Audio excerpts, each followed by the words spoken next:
Coucou les amis, j'espère que vous allez bien. Donc aujourd'hui on se retrouve pour une nouvelle vidéo. Je vais vous faire cette fois-ci un top 10. Comme vous le savez, je vous avais fait un top 10 de mes thrillers préférés. Et là ça sera un top 10 de mes historiques préférés. Voilà, donc on va commencer. Alors il y en aura peut-être un peu plus que 10.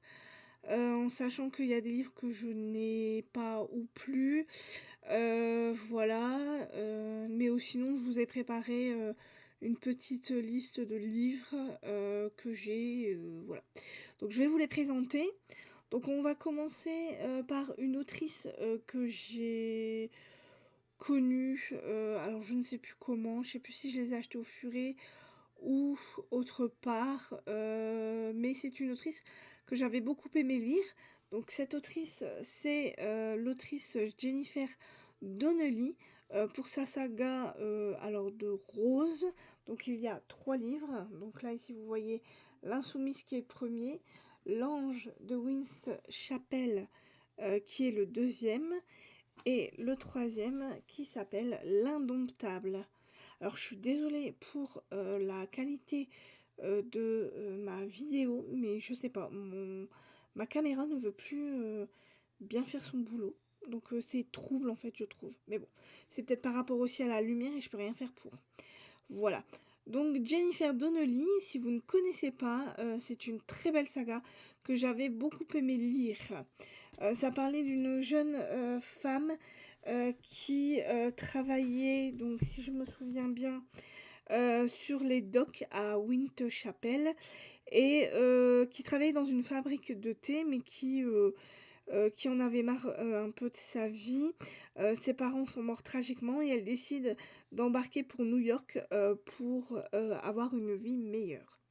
Voilà, donc on suit toute cette aventure avec tous ces personnages différents, et moi je sais que j'avais vraiment beaucoup aimé cette autrice. Donc Jennifer Donnelly, voilà, donc L'Insoumise, L'Indomptable, qui est là, donc qui est le dernier, et L'Ange de Winterchapel, voilà, qui est le deuxième. Voilà. Donc si vous voulez de l'historique pur et dur, n'hésitez pas parce que c'est une très bonne autrice. Un auteur que j'ai beaucoup aimé, qui se passe donc en 1793 en Suède. C'est un peu de l'historique thriller, ouais, parce qu'il y a un meurtre qui se perpétue au fur et à mesure des siècles.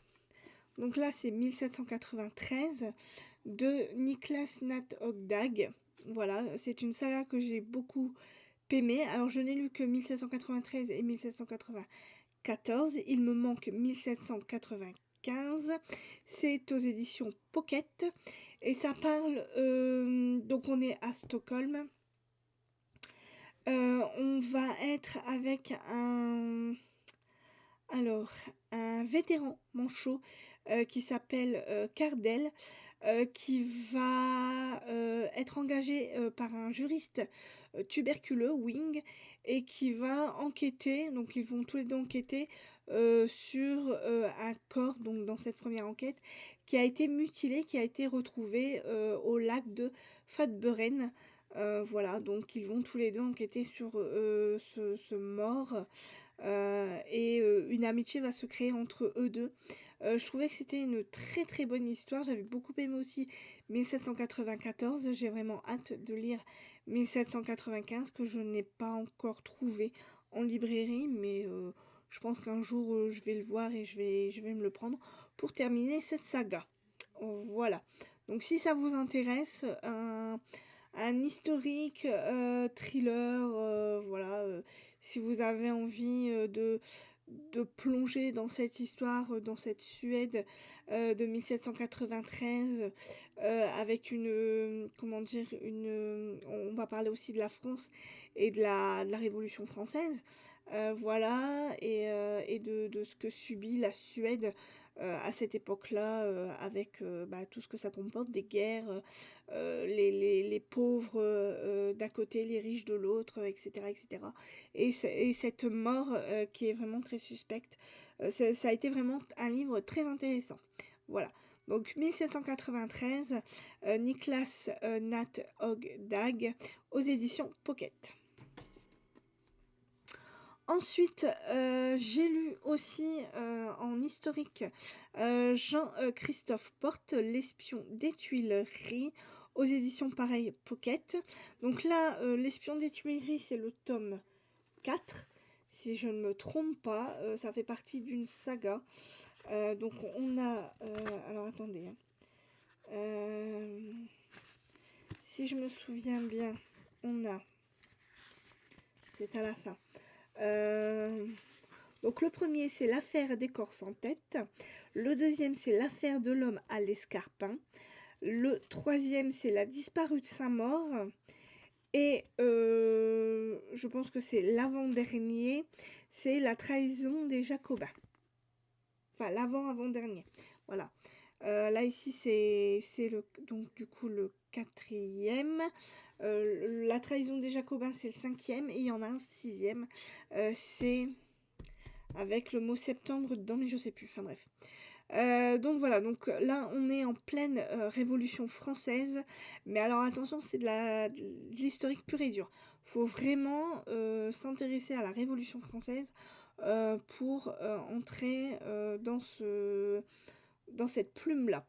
Donc nous sommes avec Victor d'Hauterive, qui va devenir gendarme, voilà, et qui va enquêter, qui va être, comment dire, qui va être, ah oui, qui va enquêter sur des meurtres, sur des enquêtes assez spéciales. Et il va être engagé, voilà, je cherchais le mot, engagé par Lafayette.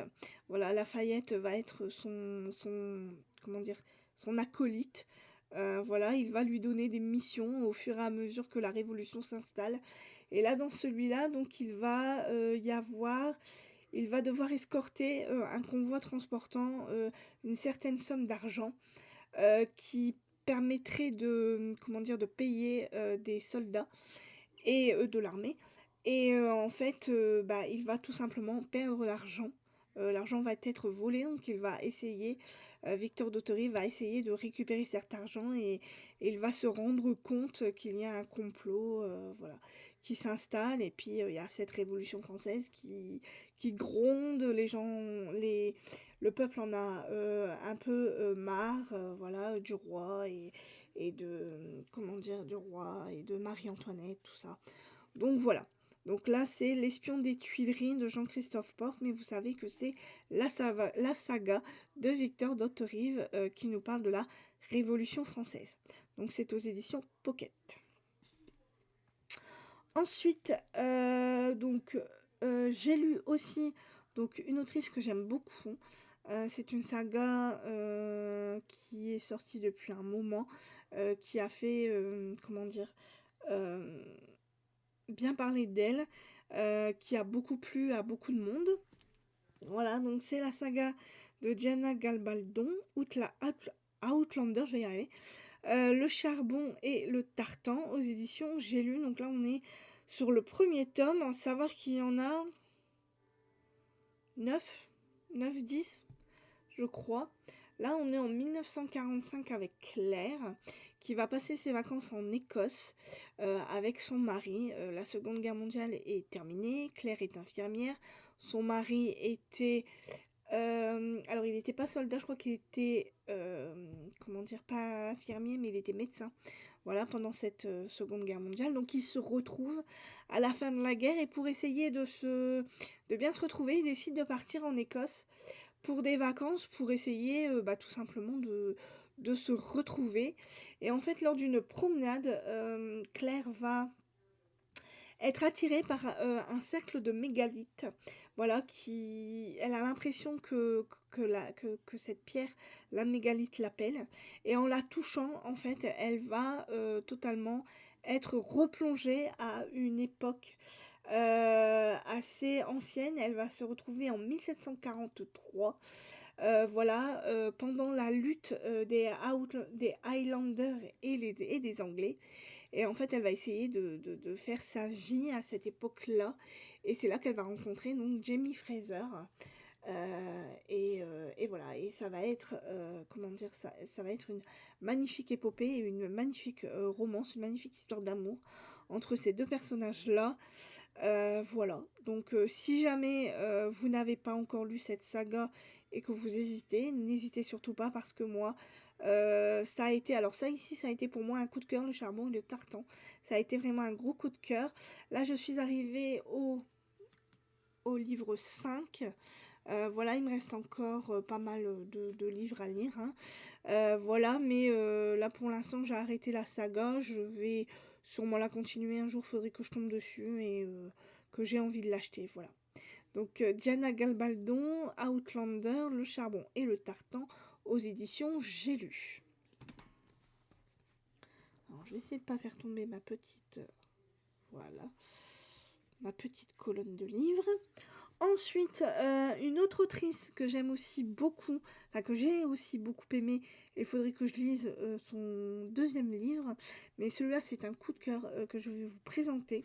C'est le livre de Sarah Cohen Scully, que je vous ai déjà fait voir, Max, aux éditions Scripto, que j'avais beaucoup aimé. Ça avait été un gros coup de cœur pour ce livre. On est en 1936 et on va découvrir les... alors attendez, comment on appelle ça? Les Lebensborn. Ce sont ces maternités qui ont été créées par Adolf Hitler et par Himmler surtout, qui a créé ces maternités pour pouvoir tout simplement perpétrer la race aryenne. Et on va suivre, nous, un enfant qui s'appelle Max, qui est né le même jour que l'anniversaire d'Hitler, donc pour lui c'est un honneur d'être né le même jour et la même année, enfin pas la même année, mais le même jour que le Führer, donc le 20 avril. Donc voilà, pour lui c'est un honneur. Et il va tout simplement nous raconter donc sa vie dans cette maternité, la façon dont il perçoit les choses, voilà, et ce qui se passe vraiment pendant cette Seconde Guerre mondiale, tout ce qu'il va voir de ses yeux et comment est-ce qu'il va s'apercevoir euh, dans dans sa tête d'enfant, comment il perçoit vraiment les choses. Voilà, et ça a été vraiment une magnifique histoire. Je relirai cette autrice parce que je sais qu'elle a écrit le livre Orphelin quelque chose. Orphelin, je sais plus combien. Orphelin... Je sais plus. Je sais plus c'est quoi son deuxième livre, mais je sais que je l'ai vu passer. Et, euh, et je me suis dit, pourquoi pas un jour, si jamais je tombe dessus, relire cette autrice, parce que sa plume m'avait beaucoup plu, et ses histoires sont vraiment très intéressantes. Moi, j'avais vraiment été très touchée par ce livre. Bien sûr, on y voit vraiment des choses aberrantes. C'était vraiment affreux. Les enfants qui étaient sélectionnés pour faire partie de la race aryenne, c'était vraiment affreux la façon dont les nazis, comment dire, sélectionnaient ces pauvres gamins qui n'avaient rien demandé à personne. Mais bon, ça c'est l'histoire et je trouve que c'est important de le savoir. Donc si vous avez envie de lire ce livre et que vous ne connaissez pas cette autrice, n'hésitez pas parce que c'est vraiment du lourd. Voilà. Donc Sarah Cohen Scully, Max aux éditions Scripto. Ensuite, alors, je ne pouvais pas faire cette vidéo sans parler de cette autrice, pardon. Alors, je ne l'ai pas beaucoup lu, je ne l'ai lu qu'une fois, mais il faudrait vraiment que... Enfin, non, deux fois. Deux fois. Il faudrait que je m'y intéresse encore un peu plus, parce que c'est une très bonne autrice, il y en a beaucoup qui la lisent, et qui aiment ses livres. Moi, je n'ai lu que 4 livres d'elle, dont une saga. Donc une saga et un autre livre d'elle. Et c'est vrai qu'elle a une très belle plume, donc c'est l'autrice. Cette autrice, c'est Marie-Bernadette Dupuis. Donc moi, j'ai cette saga Angelina. Voilà, donc là, c'est le premier tome, Les mains de la vie. Alors bien sûr, j'ai les 2 autres tomes qui sont là. Mais je vous les ai pas, voilà, j'ai pas mis les 3 tomes. Mais sachez que j'ai la saga complète, que j'avais bien aimée. C'est vrai que, voilà, cette saga, elle avait été... donc elle se passe en 1878. Donc c'est quand même de l'historique. On est avec une jeune fille de 19 ans qui va donner naissance à son fils dans une caverne. Voilà, elle ne veut pas, comment dire, que le père soit au courant parce que le père forcément a quitté le pays et en fait Angelina va devoir confier son bébé à une sage-femme parce qu'elle veut entreprendre justement des études pour devenir sage-femme. Donc elle va partir à Toulouse, à l'Hôtel-Dieu, pour essayer d'exercer son métier. Voilà. Ça avait été une très très belle découverte. J'avais beaucoup aimé ce livre, donc, enfin, même cette saga. Donc, si vous n'avez encore pas lu ce livre-là, donc, enfin, cette saga-là, d'Angelina, n'hésitez pas, parce que si vous aimez Marie-Bernadette Dupuis, ça avait été une très très belle histoire pour moi. Donc là, c'est Les mains de la vie. Donc, on a aussi, alors, si je ne me trompe, c'est Le temps des délivrances, donc ça c'est le tome 2, et Le souffle de l'aurore, donc le tome 3. Voilà. Donc ça c'est Marie-Bernadette Dupuis. Je ne pouvais pas faire cette vidéo sans vous parler d'elle. Ensuite, un auteur que j'aime beaucoup, qui est un de mes auteurs chouchous, voilà, c'est Éric Emmanuel Schmitt, La traversée des temps. Le tome, alors là je vous ai pris que le tome 1 parce qu'il y en a 4 de tomes, et là c'est Le paradis perdu aux éditions Albin Michel. Pareil, Éric Emmanuel Schmitt, je n'arrête pas de vous en parler. C'est un auteur que j'aime beaucoup. Sa traversée des temps, cette saga est magnifique, elle est très très belle. Moi j'ai toujours des coups de cœur pour cette saga là. À chaque fois que je lis les tomes, j'ai toujours des coups de cœur pour les livres. C'est un auteur que j'adore, il raconte très bien l'histoire du monde, tout simplement, donc comment le monde a été créé. Donc il nous parle du déluge, comment Noé, alias Noam, est né, comment est-ce que comment dire, comment est-ce qu'il a créé cette arche, l'arche de Noé, pour sauver, comment dire, pour sauver l'humanité, tout simplement. Et comment au fil des siècles, alors il nous raconte chaque période spécifique. Là il nous raconte le déluge, dans le deuxième c'est la tour de Babel, voilà. Le troisième on part en Égypte, et le quatrième nous partons en Grèce, si je ne me trompe pas. Il me semble que c'est la Grèce. Voilà, donc chaque livre raconte une époque et comment dire, ses avancées, ses découvertes, etc., etc. Donc si vous aimez Éric Emmanuel Schmitt et que vous n'avez pas encore commencé cette saga, n'hésitez pas, il y a 8 tomes. Là, nous sommes déjà au 4e tome. C'est un gros bébé, j'avoue, mais c'est vraiment très très intéressant. Donc Éric Emmanuel Schmitt, La traversée des temps, le tome 1, aux éditions Albin Michel. Ensuite, donc un auteur que je ne peux pas ne pas citer, que j'aime beaucoup pour cette saga que je vais vous montrer, c'est Henri Lovenbruck, donc le tome 1, Le loup des cordeliers, aux éditions XO Éditions. Donc nous sommes avec Gabrielle Joly, qui vit en 1789, donc pareil, c'est la Révolution française, nous sommes à Paris. Alors, Gabriel Joly est un jeune provincial qui a dans l'idée de devenir un grand journaliste. Il va travailler pour cela dans une... alors c'est pas une papeterie, c'est...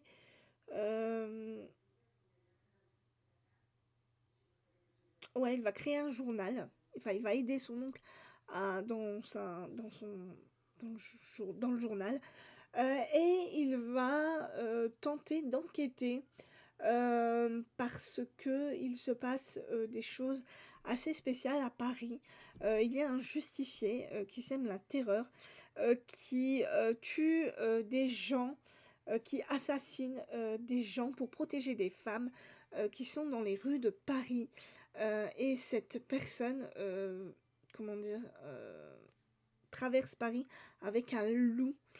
Voilà, et Gabriel va vouloir démasquer ce fameux justicier, voilà, qui protège des femmes qui sont dans la rue, des hommes qui essayent tout simplement de les tuer.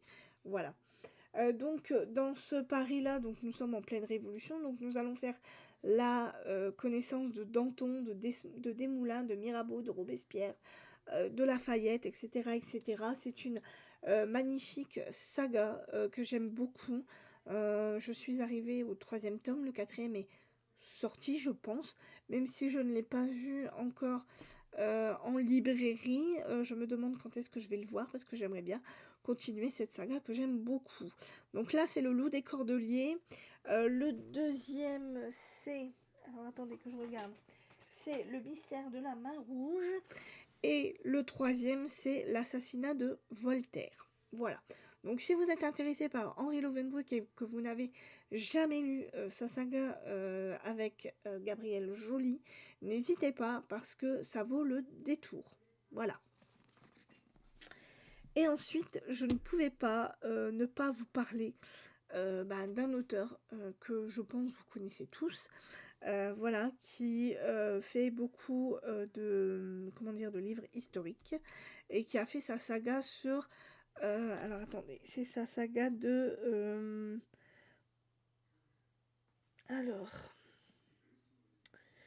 Kingsbridge.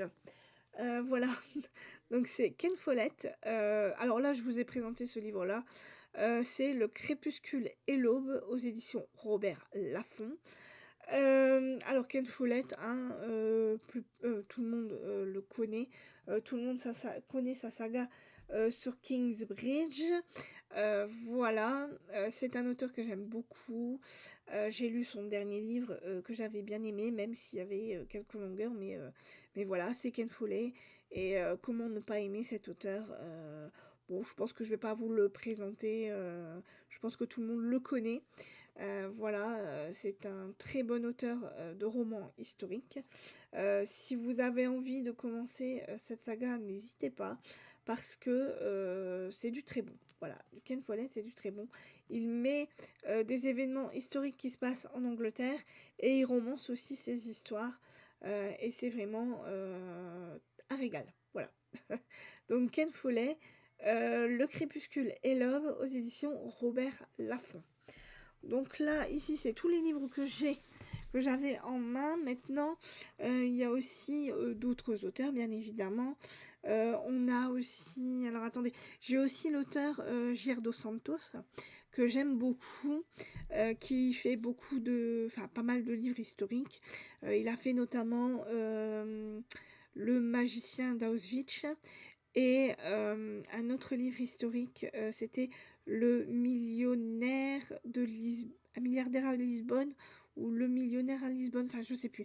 Mais en tout cas, en fait, ce sont des personnages qui ont réellement existé, qui ont subi des choses dans leur vie, voilà, et qu'il romance.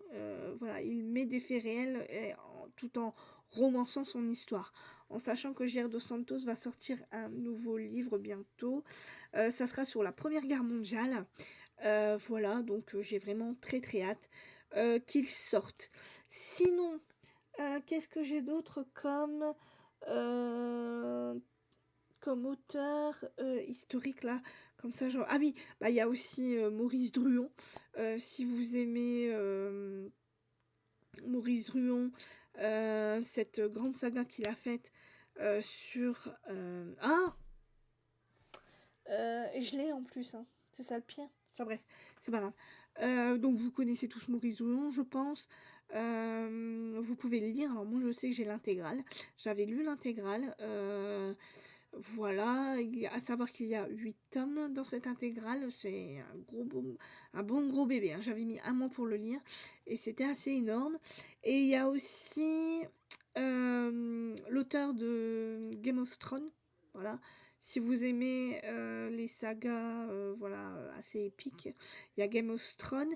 Et il y a aussi, bien évidemment, la saga du... Enfin non, Le Seigneur des Anneaux, c'est pas vraiment historique, c'est non, c'est plus fantastique. Donc surtout Game of Thrones, voilà, ça c'est quand même historique, hein, même si c'est un peu fantastique aussi, mais moi je trouve que ça fait un peu historique. Voilà. Sinon, après j'ai plus d'autres auteurs. Là comme ça, il y en a plus qui me viennent. Mais je trouve que c'est déjà pas mal ce que je vous ai présenté. Donc voilà. Voilà. Oh, sinon après, il y a toujours les classiques, hein. Les classiques, il y a quoi en historique? Je sais pas, peut-être Victor Hugo, tout ce qui est Victor Hugo, tout ça. Je sais pas si on peut vraiment les classer dans l'historique. Mais voilà, sinon après il y a d'autres classiques. Il y a Les Mousquetaires, il y a Le Comte de Monte Cristo. Voilà, ça peut peut-être faire partie aussi des historiques. Après, si vous aimez, bah, n'hésitez pas à les lire, hein. Ce sont toujours de très bons livres et moi je les ai lus et je sais que j'ai beaucoup aimé. Voilà, donc je pense que ça... Voilà, vous avez déjà de quoi bon, à lire, hein. Avec tous les livres que je vous ai présentés, là, il y a de quoi faire. Bah écoutez, là c'est tout pour moi. Moi je suis en train de finir ma palle. J'aurais voulu vous faire un bilan lecture, mais comme je n'ai pas fini ma palle, ça n'a pas été possible. Excusez-moi. C'est pour ça que... Pardon. Je vais y arriver. Et c'est pour ça que je vous ai fait cette vidéo, en fait. C'est parce que comme j'ai pas fini ma palle, alors j'aurais voulu vous faire un bilan lecture. Mais comme je n'ai pas fini ma palle, je me suis dit, je vais vous faire un top 10. Ça va changer. Ça va être très bien. Et comme on me l'avait demandé, du coup, je me suis dit, ben, je vais me lancer là-dedans. Et j'avais pas envie de vous faire un book haul tout de suite. Mais un book haul va pas tarder à arriver aussi parce que là, je suis en train d'accumuler des livres que j'achète, que je vous ai pas encore présentés. Mais il faut vraiment que je vous les présente. Sinon, je suis en train de lire ce livre-là. Donc, Trouble ma cœur de Laura Swan. J'en suis à plus de la moitié. Donc, c'est un livre dark... Excusez-moi, j'ai avalé de travers. Et ça fait très mal. Donc, c'est de la dark romance. Et c'est un livre que j'aime beaucoup. Voilà, je suis en train de le dégommer. Et c'est très bien. Voilà, après, il me restera encore un livre à lire. Donc, ça sera Eric Emmanuel Schmitt. Donc, son 4e tome de La traversée des temps. Après, je vous ferai un bilan. Et puis, peut-être qu'il y aura un book haul après qui suivra derrière. Et puis, ça sera très bien comme ça. Voilà. Donc, écoutez, pour moi, ça sera tout pour le moment. Donc, j'espère que vous, tout va bien. Pardon. J'espère que vous passez un très bon week-end. Enfin, un très bon début de week-end. Écoutez, je vous souhaite de passer une bonne journée, un très bon week-end. Voilà, une très bonne semaine pour la semaine prochaine. Et je vous dis donc à plus. Quand je suis vraiment désolée, j'ai avalé de travers. Du coup, j'ai du mal à me remettre. Mais ça va bien se passer. Écoutez, je vous dis à bientôt. Et puis voilà. Bye bye.